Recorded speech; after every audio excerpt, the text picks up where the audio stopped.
Hi, Bookmatic lifelong learners. We are here today with Gui Albieri, the author of Tamed. The subtitle is Effective Self-Control Strategies to Tame Your Dark Horse and Keep You Focused, Motivated, and in Control. I just read this book a little while ago and I absolutely loved it. I would compare it with The Laws of Human Nature. It's such an amazing book, really great strategies, full of value. It took me a while to read because it is that packed full of value. So today we are going to talk about this amazing book. We're going to talk about Guy a little bit and his background, and just introduce his book, and you can discover whether this is a book that you would love to read and apply in your life. So thank you so much, Guy, for coming to the show. It's my absolute pleasure to be here. Right on. Yeah. So can you tell us a little bit about yourself and your book and why you decided to write this book at this particular time in your life? Yeah, absolutely. So I've always been interested in achievement and what are the elements that will lead us to a better life, either professionally or personally. So in the beginning, uh, I'm originally from Brazil. I came to Hawaii to my master's degree, and I really focused on like, okay, I have this view of the world, but I realized that my view of the world doesn't really represent everything. I need to be creative. So I started going really down creativity. Then I realized that maybe it's not creativity, maybe it is wisdom. And I started studying wisdom. In fact, I wrote my PhD dissertation on wisdom, and just uh, knowing how to solve life's problems, etc., taking other people's perspective into consideration. And you can be as creative as you want, but if you don't apply that in a wise way, in a way that makes sense, then it has really no value. And then I realized that, okay, wisdom as well has its kind of, it's an overarching concept, but if you don't implement the creative idea and the wise idea, it's of no good. So I decided to start studying self-control. And in fact, as part of my dissertation on wisdom, I realized that wisdom and self-control were highly related to each other. There was a very strong correlation between the two. So I said, I think that the concepts that will give me more return on my investment will be to study self-control and go deep into it. And I realized that there was a lot of things that had been written about self-control, but oftentimes what we find is that these topics, they haven't been really summarized and put in one place, in this one guide, if you will, that will help you in how to increase your self-control and how you implement self-control in your life. And that's what I decided to do, because I was reading all the literature to write my dissertation. I said, why not just summarize it and create a framework to discuss the literature that's out there and make it available to the public. So what I realized is that I went back to a very old concepts that Plato had shared with us thousands of years ago, of the two horses and the charioteer. And I used that as a framework to talk about all the different aspects or the different research that had been done in self-control. So the concept of the dark horse that I talk about, and that's why it's tame, is because we have to tame our dark horse, right? Plato told us that inside our minds we have a dark horse, we have a bright horse, and these are winged horses, though, so they can fly, and they're pulling this chariot, and there is a charioteer in this chariot, and every time you try to drive your chariots towards a goal, towards something that you really want in life, all of a sudden the dark horse pulls you down. The dark horse is that impulsive side of yourself. It's that the part of you who wants immediate gratification. So you're going towards long-term goals that will enhance your life to a very high degree. And then all of a sudden you're trying to take off and navigate towards that goal, and your dark horse keeps on pulling you down. So right, I love that concept. And of course, this is just a metaphor. We don't have a dark horse inside our minds, although I think we do. So, you know, if this dark horse gives us so much trouble and it impacts our ability to achieve to such a high degree, what can we do about it? How can we control um, our dark horse? And another key element there as well is the charioteer, right? Because the charioteer is trying to control yourself, or is trying to lead you to your goals, to the things that you want in life. But of course, there is always that dynamics between the bright horse and the dark horse. And the charioteer is what it represents in our cognition, our prefrontal cortex, the executive part of the brain. But oftentimes the charioteer and the dark horse, they kind of start talking to each other, and the dark horse starts to influence the charioteer. So I went deep into the research trying to understand, okay, what are the elements, you know, that explain the dynamics of the dark horse, of the charioteer, in this case, the prefrontal cortex, our ability to make executive decisions, and what can we do about it? So that's how I organized.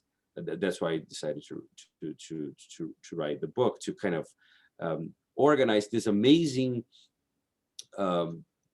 resources that already existed, but were spread all over the place.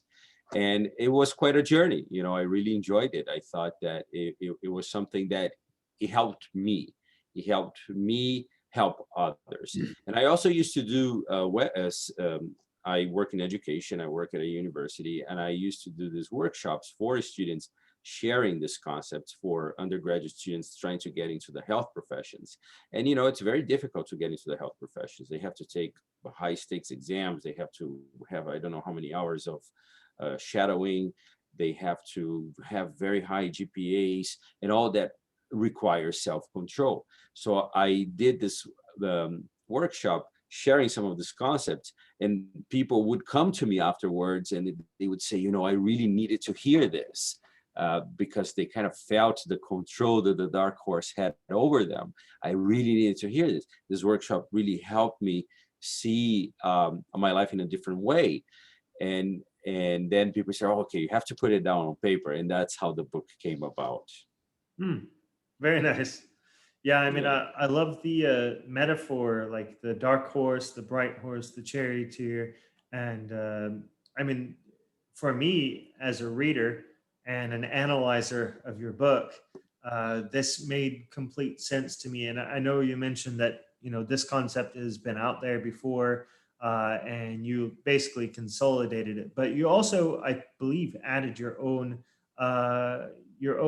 twists and interpretations of it as well, right?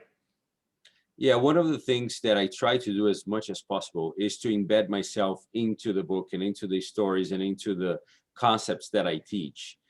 One thing that I would say is that a lot of what I teach, it's because I have read the research, but also I have used it myself. So in the book, throughout the book, you'll see that I tell a lot of personal examples of how I interacted with a particular strategy, or how I interpret a particular concept, because it's very much part of my experience. And that's what I wanted to share with the public, is that, listen, these things are out there. There's this amazing body of research, and I've been through it, and it works. In fact, I would say that every single strategy that you have here, I have used to write the book itself, you know, so it's almost this, uh, the more I learn about the strategies, the more I put into writing. I'm not a writer, you know, I'm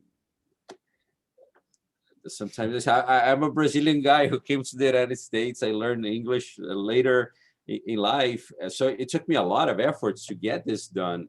And I got it done by learning the strategies and applying the strategies to the actual doing of the book. I also have a full-time job, you know, so that's another challenge that I had, is that I didn't have really time to study or to write.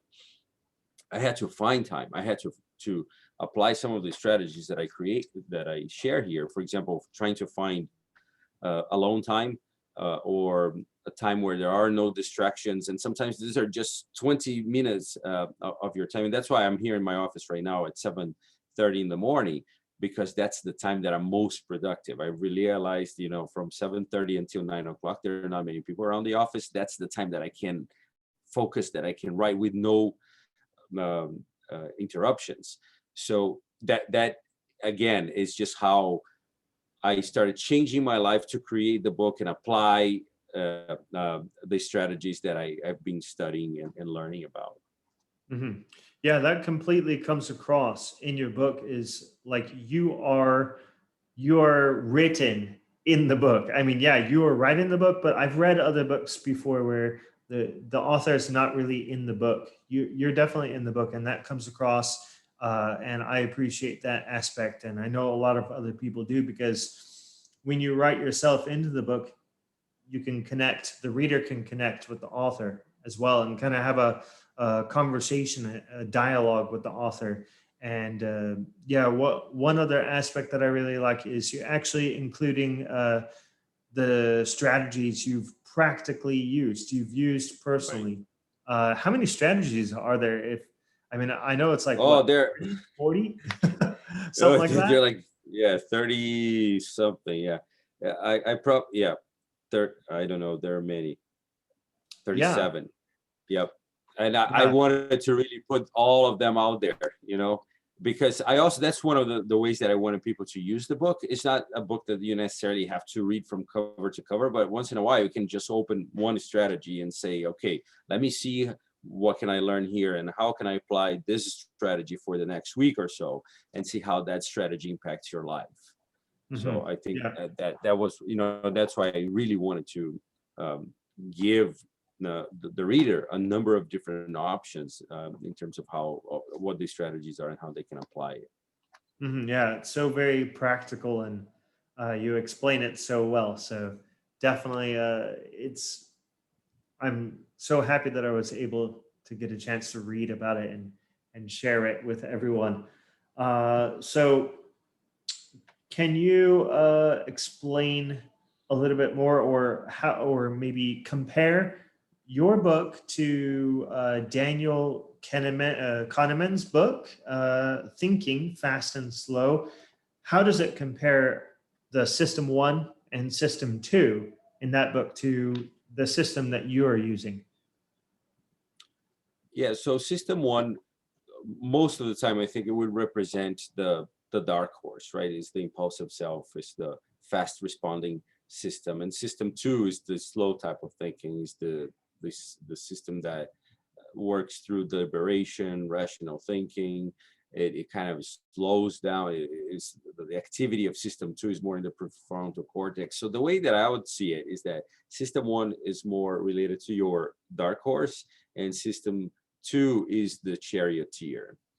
I think that one part that is missing there in Kenneth's work is the bright horse in my work. But I also don't talk too much about the bright horse. Maybe we should think about a book later on about the bright horse. But I focus more on the dark horse because I think it's the horse that gives us most trouble in our lives comes from there. Even though True. a bright horse that is not a healthy one, if you don't have a courage, if you don't have a good foundation in terms of values, etc., it can be problematic as well, right? But I think that most of the time, at least for the people that I deal with, I think their dark horse is what gets them most in trouble. So in a sense, there is a major parallel between systems one and the dark horse and system two and the charioteer. Mhm. True. Yeah. Yeah, and then you also mentioned this like this overseeing everything system, which is actually yourself. So maybe you can clarify, what does it exactly mean, this overseeing, that like this self that oversees the dark horse, the bright horse, and the charioteer? Yeah, so the way I imagine it is that, okay, we're going towards this goal, right? We're going towards the goal. And then it could be, for example, writing this book. So I want to write this book. I have the dark horse telling me, you're not good enough, you can't do this, you're too busy, you don't have the time, or go watch a Netflix a movie or documentary. So the dark horse is pulling me down. The charioteer is kind of engaging with the dark horse, and then and say, no, we can do it. This is something I want. This is a goal that I think it's important. It's going to help my students. It's going to help other people. Let's get this done. This is what you need to do. Open your computer, right? So you have this dynamic between the dark horse and the charioteer. But we have to remember that we are not them. They are inside of us. They kind of speak. They have loud voices. But we always have to kind of take a step back and look. We tend to think that we are the charioteer, that we are the decision maker. That the needs of the dark horse are real. That this is us. Oh, I need this. I need to drink a cup of coffee right now. Oh, I need to take a rest, or I need to watch a Netflix show because I'm just too tired, right? So take a step back and look how these voices are playing in your mind, what your dark horse is telling you to do, what your charioteer is telling you to do. And remember that you are not necessarily them. So they are pieces of you, but usually I encourage my students to take a step back, see what the talk in your head is, and then analyze it from the perspective that of you as an achiever wants in life. So if I want to write a book, the dark horse has his own talk. My charioteer has another is having these conversations, and I take myself out. I say, okay, what is happening here? Because I find oftentimes that the charioteer and the dark horse, they kind of the dark horse is a very smooth talker, and he convinces the charioteer. He says, oh, I'm tired. I need to rest right now. I don't want to write. And the charioteer will say, you are right about that. You're really tired. So why don't you just go and take a rest? And then I take myself out of the equation. It's like, no, guys, stop. Let's keep with the program here. I think at the end, I know it's an exercise of self-reflection. We have feelings, we have emotions, we have thoughts, and you have to realize that those feelings, emotions, thoughts, etc., they're not necessarily facts. They exist, they are there, but you have to talk back to them. You have to challenge them. You have to see where they're coming from and then analyze it from a critical view.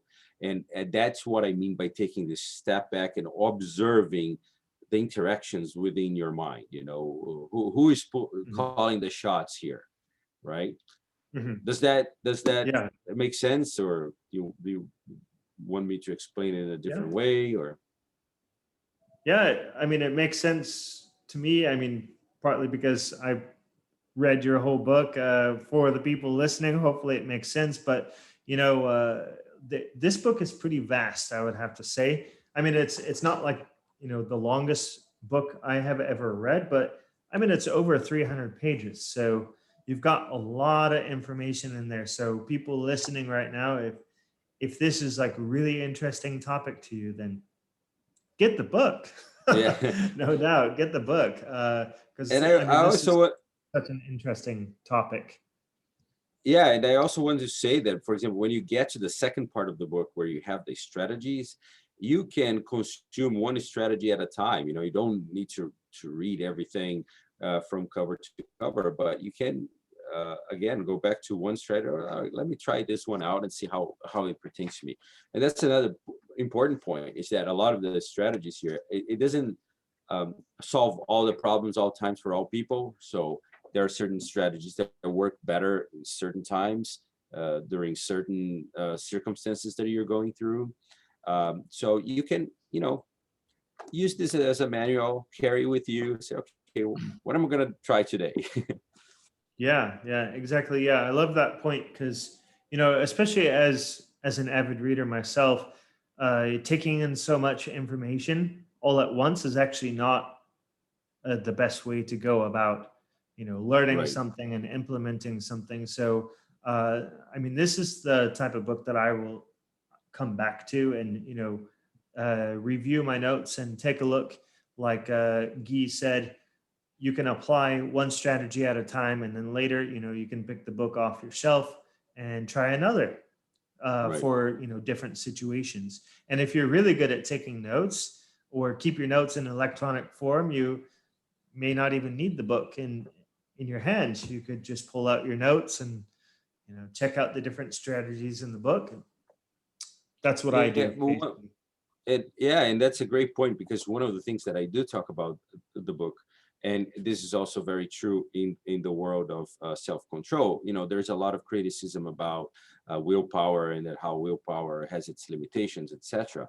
But one of the things that you try to do is you try to download some of this strategies or habits into your basal ganglia that controls your habits, right? So after a while, there are certain strategies that you start using, and then they become automatic. You don't have to think about them anymore. You know, so for example, coming to the office very early so that I can have alone time with no distractions, where I can I use this strategy that I love. It's one of the first ones in the book and that I'm most excited about. It's called This or Nothing. So you decide you're going to do one thing for 20 minutes and you say, I'm going to do that one thing and nothing else. And the minute you tell yourself you're going to do nothing else, your dark horse is going to start. Oh, no, no, no. Go check your email. Go browse the internet. Go see what are the headlines of the day. And you tell yourself, I'm going to do this. I'm going to, I don't know, write a chapter of the book, let's say, or a letter. I'm going to write this letter or absolutely nothing at all. And, you know, in the beginning, it's a little hard, but 3 days after doing that, it becomes automatic. And then it becomes part of you. And you don't need to go back to the book anymore for that particular, you know, to remember that because it becomes you. It becomes who you are after a while. Mm-hmm. Mm-hmm. Yeah, I remember reading that part, and I could tell you were very enthusiastic about it, the way that you wrote about it. And yeah, so this or nothing, right? That's what the strategy is called. Yeah, and That's correct. Yes. yeah. So I think it would work out very well because, well, if you're going to go out and do something, you're only are allowed to do that, correct? But if you start slacking, then you are not allowed to do anything else, right? You just have Exactly. to sit That's there like with your you just sit hands there. beneath your butt or something to like Right. control yourself from like trying to pick out your phone or trying to open up your email. You're only allowed to do that one activity. That's correct. Yes. Yeah, yeah, yeah. That's Yeah. So good. I tell my students, for example, if they have to study organic chemistry. I mean, there are not many people who like to study organic chemistry, right? I even joke with them. Oh, raise your hand. How many of you like to study organic chemistry? And then if they do raise your hands, because indicating that they do like it, say, okay, let's have a talk afterwards. You know, because no one likes it or very few like it. But then I tell them, you know, open the book. The moment you open the book, your dark horse is going to start saying, you know, whose birthday is today? Oh, go clean your room. You haven't cleaned your room in 3 months. The day that you have to open your organic chemistry book to study for the test, you're like, oh, maybe all of a sudden cleaning your room becomes a very good idea. No, you just look at the book. If you don't feel like it, just keep, you know, just stay there for 30 seconds. After 30 seconds, it becomes really, really awkward.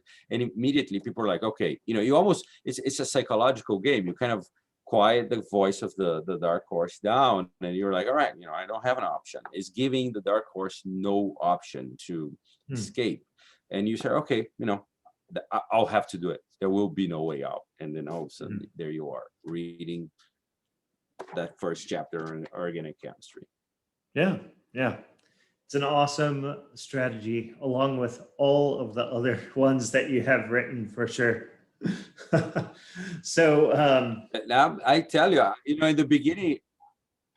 yeah, go ahead. in the beginning, I used to come. In the beginning, I said I was trying to get work done, and immediately I would go to the internet, start looking at the headlines.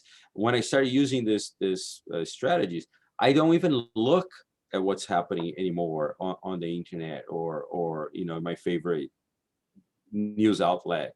I just go straight to what I have to do. Again, it's downloaded. It becomes part of the system. Hmm. Yeah, yeah. Systems are the best way to build up your habits, and then yeah, they become automatic.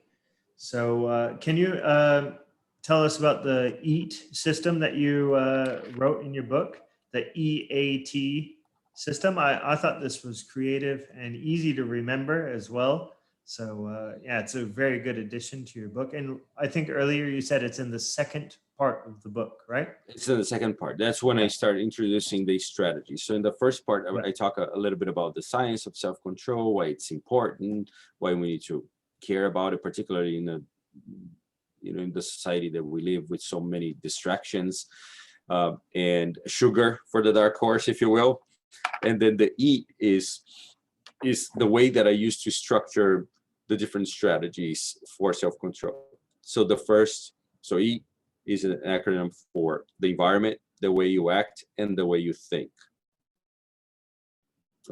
Right? So the environment, we are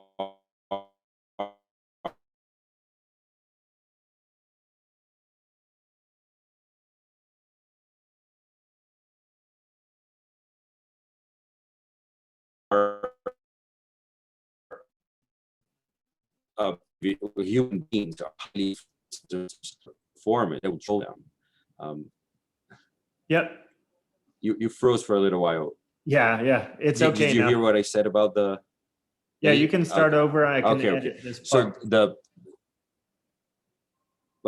so the E is the E is for the environment, A is for the way you act, and T is for the way you think. So I think that there are a number of different strategies in each of these categories that you can consider that will enhance your self-control. So the environment, we are creatures that are highly influenced by our environment. And I learned this with a prosecutor in Hawaii. She taught me about behavioral control by environmental design. So the fact that if you go into a classroom and the classroom is super clean, you're not going to just open the wrapper on a candy and throw it on the ground. On the other hand, if you go to a classroom that there's litter all over the place, you're much more likely to litter in that type of environment. So the environment has this amazing control over us. And it's very important that we understand what are the cues from the environment, how the environment is impacting the way we behave. And then we have a couple of options as far as environmental control is concerned. You can adapt to the environment that you're in. You can change the environment that you're in, or you can remove yourself from the environment that you're in, right? And I give a lot of strategies just to kind of how to adapt to the environment that you're in. So in the E portion, I talk about, the alone time, creating just time between you and your goals with no distraction, the this or nothing strategies. How I love airplanes and the train rides. You take the Amtrak here in New York, the Wi-Fi connection is absolutely horrendous. It's horrible. And I love it. I love it because you have no other option. You have to stick to whatever it is that you're doing, particularly if you're a reader or if you like to write, etc. It's 2 hours that you have no other option, right? Yes. So that's the environment. I love it too, man. Yeah. Then there is the A for the way you act, right? And I learned a little bit about that from a friend of mine, and he's a serial entrepreneur. And once I was interviewing him for the book, so we were jogging in Manhattan, and I was super curious to know what his secret sauce was, because there's a machine in getting and running businesses. We worked together when I was a master's student. We ran this organization called Students in Free Enterprise, and I mean the amount of things that he was able to accomplish was just incredible. So I asked him, what's your secret? And he said, I don't have a secret. I just do it. I just do it. I stopped thinking about it. So I was like, oh my God, that's so true, right? Oftentimes we're just so much engaged in this thinking process about things, and I don't feel like doing it. But if I do this, it's going to. What are going to be the consequences? I just get it done. So I dedicated a whole portion of my of the book on the acting part of it, right? How do you structure your actions in a way that will enhance your ability to get results? So one of the things that I talk about is a Scrum. How do you organize the tasks that you have during your day, and how you organize them in backlog, things that you have to do but you haven't done yet, in progress, and done. And done means you have to define what done means. So if I want to write a chapter, what does done mean? Done means I have written the chapter, I have worked on all the references, I have edited the chapter, I have read it 5 times to make sure that it has flow. So this is done. Done, you have to have a very good definition of what done is, and you have to stick to it. So that's one of the strategies that I teach there. I also talk about systems, right? The way that how systems are much better than goals, and systems are things that you do consistently, day in and day out. Because goals, you may have a goal. I'm going to write a blog post. That is just a goal. After you have written that blog post, what's next? You have achieved the goal. Now you have to start rethinking about your next goal. When you have a system, the system is that every day at 7:30 in the morning, I'm going to be in this chair here writing a blog post for 20 minutes. Even if I don't feel like it. Remember, in this journey here, there's feeling, we have to be careful with it. If you don't feel like it, this or nothing, you're just going to sit and you're going to write. So that is having a system. And I absolutely adore, I talk about systems here. I think I probably should talk a little bit more than I did about how to create systems that generate results. So that's on the acting part. There are other strategies as well. But then you also have the thinking part. And the thinking part, I think it's a very crucial one, because because we are thinking beings, and our thoughts control our actions to a very large degree. And we have an assortment of thoughts that oftentimes derail us.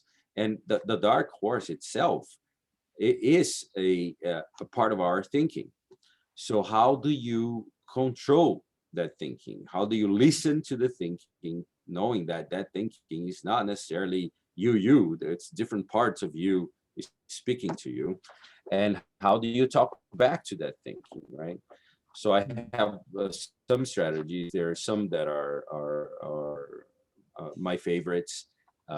When there is one concept that I share, is that think of your mind like a Thanksgiving dinner, right? You have all these different characters around the table. So you have the nurturing mother, you have the strict father, you have that uncle that comes to the Thanksgiving dinner and maybe drinks too much and becomes obnoxious, right? We all have these characters within our minds. So oftentimes we do have the nurturing part of you. You have the strict part of you that's always being demanding on you. Sometimes you have that part of you that's always putting you down. And these are all different actors within our minds, and we have to oftentimes listen. Okay, who has the loudest voice here right now, and why am I allowing this person to have the loudest voice?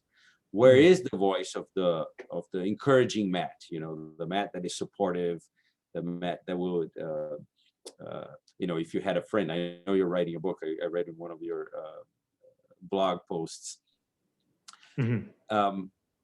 Right? Sometimes you put yourself down, but where is the encouraging Matt that had that idea of creating the project of the book? Why am I not bringing that Matt up? And why am I listening just to that negative voice saying, "Oh, forget about this. This is no good." So that's in the thinking part. I think it's a crucial part for self-control. Another strategy that I love here is reappraisal, and I use reappraisal all the time. And reappraisal is really identifying a thought and then thinking to yourself, okay, why do I believe in this thought? What is it true about this thought, and how can I reappraise it so that it helps me achieve what I want? So oftentimes my students are like, "Oh, organic chemistry is hard, organic chemistry is impossible, organic chemistry is boring, organic chemistry is this, that, and the other thing." All right, let's reframe all that. Instead of organic chemistry is a pain, organic chemistry is the key to my future. All of a sudden, when you start thinking like that, your physiology changes, your attitudes towards the subject completely changes. Oh, I'm horrible in organic chemistry. I haven't studied enough organic chemistry. If I apply myself, I can do it. It just changes the way your body perceives the subject right in front of you. So again, that's the thinking part of it. Mhm. Yeah, it's like a fixed and growth mindset kind of, right? Would you say Yep. that, reframing your mind? Yes, Yeah. exactly. And it's really trying to understand every single thought that you have that is impacting your ability to achieve the particular goal, and then thinking it in a different way.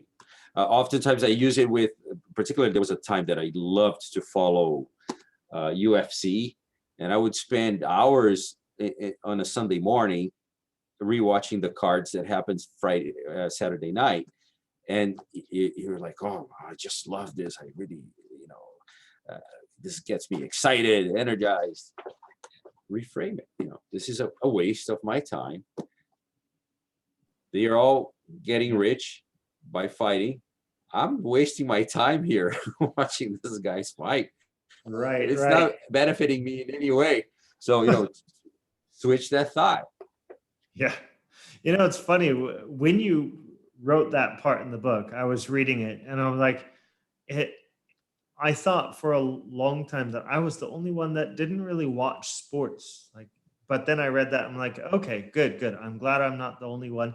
Because yeah, I mean, to be honest, Guy, I don't really watch sports because I feel like, well, if I want to do sports, I'll go out and do it myself.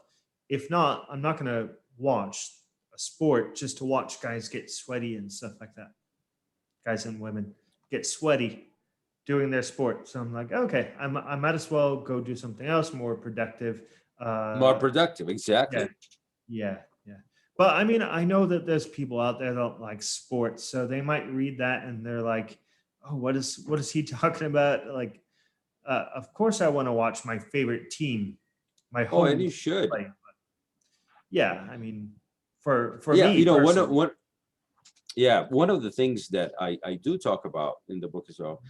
I don't know if it came very clear, but one of the things that I know that people that sometimes go to my seminars and workshops and all that, they do ask me, oh, but you know, isn't resting important? Of course it is important. And I even talk about it, the importance of resting, because you can't be constantly on the go, constantly trying to be productive. In fact, if you want to be productive, you have to take breaks, you have to relax, you have to um, put your mind at rest. And sports is a great way of doing it. hmm, But I am by no means trying to create a culture here that we are just working and trying to be productive all the time. I'm not trying to remove fun from living, just the opposite.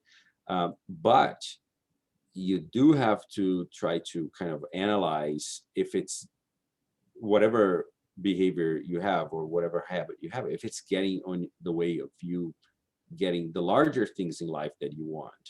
And I realized that, for example, the UFC thing on Sunday mornings was eating 2-3 hours of my day when I could be putting into this, that would be much yeah, more productive. Now, do I still love some, now with the pandemic, no one's doing anything, but hmm, do I still like to go to perhaps a bar and watch a fight with my friends? Absolutely. yeah, So we're not trying to, remove all fun from the world. We just say, okay, at certain points, is it impacting my ability to achieve? And if you watch, let's say on a scheduled time that, this is your time between you and the sport, your favorite sport, and that's hmm, completely fine. I haven't, but yeah, if that is all consuming and that's impacting you from achieve other larger goals in life, that's when maybe, we just need to reanalyze things. yeah. It's like part of what are your priorities in life, right? Exactly. Yep. And if Yep. the sports and stuff are getting in the way of your, let's say, financial uh, priority, then yeah, you have to take a step back and see which one can you cut out. What can you cut Exactly. out? How long can you cut out? Right? all of those Absolutely. things. Yeah, Yeah. definitely, definitely. So if there was only one thing that people could take away from your book, I mean, there's tons and tons, like we were saying earlier, there's like 38 different strategies or some odd. What is that one thing that you think people should take away from your book? I think is that we all have this triad inside of us. We have a dark horse, we have a bright horse, and we have a charioteer. We're constantly trying to achieve our goals. And oftentimes, this the dynamics between this triad is impeding us from achieving our goals. So we have to be critical about it. We have to be reflective about it. And there are strategies that we can apply that are tested and are true, that have been tested by science, that can help us kind of tame your dark horse. I see the dark horse also as energy. So you don't want to eliminate it. You just want to tame it. You want to for it to work towards your betterment, your achievement. So how do you channel that energy towards better means for your life? And again, I am not this person who's always trying to say we all have to be productive. It could be if you want to be a yogi, if you just want to meditate, or if you want to have more balance in your life. That is in itself a goal worth pursuing.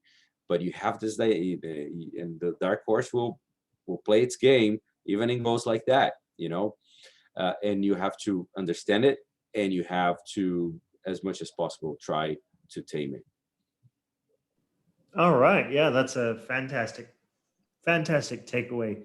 Um, I forgot whether you mentioned in your book habit stacking or not, because I know that that's one of the big takeaways I got from Atomic Habits by James Clear.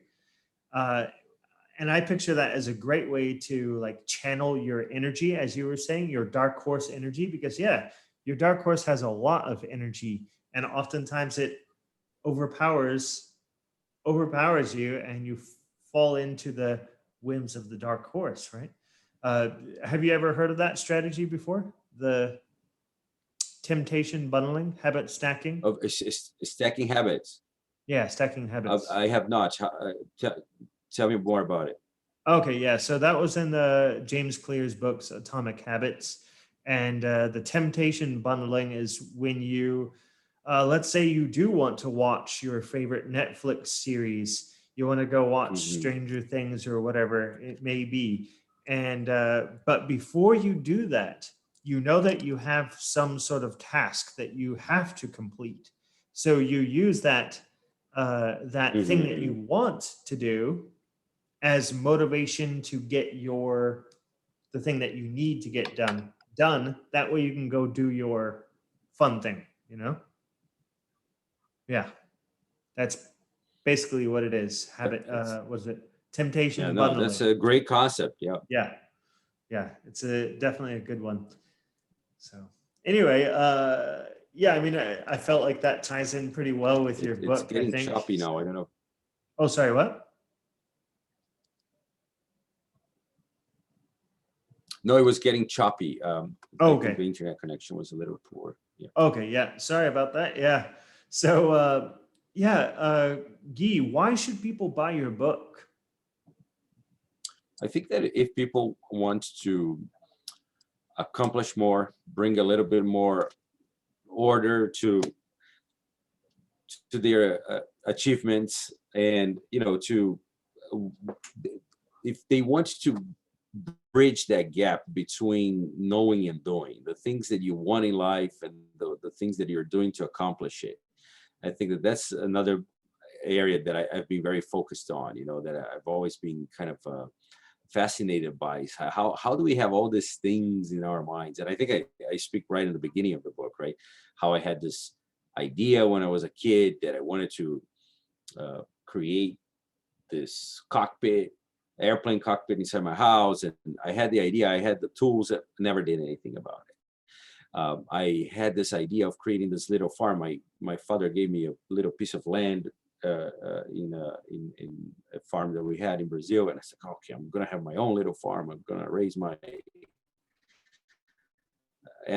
some animals there. Said never did anything about it. And that has always kind of stuck with me. And I decided I would never live my life again like that. It's that when I put my mind into something, I would get it done. And so I think that the book is for individuals like that who wants to bridge that knowing and doing gap. That the things that they care about, the things that they are passionate about, they will go after and they will conquer it. True, true. That is so inspiring. I love that part of the book as well. I could have just imagined a little Guy sitting there, like imagining about the cockpit in his room. Yeah, Yeah, exactly. but Yeah. then it just never came true because, yeah. So, yeah, that's very, very inspiring for And sure. it feels like an open ticket in my mind, something in that box that it has never been checked. And then I decided, I'm not going to live my life like that. If I open a box, an item that I want to accomplish, I will check the box. Mhm. Even if it takes years. It took me years to create this, but I will Right, check the box. right. I'll Yeah, get it done. checking the box. I love that takeaway as well. So, do you still have the dream to have a cockpit in your room? Well, maybe now with my son, I'll try to do something with him. I don't know. Nice. Yes. Nice. Yeah. Yeah. So, is there anything else that you would like to add that maybe we No, didn't cover?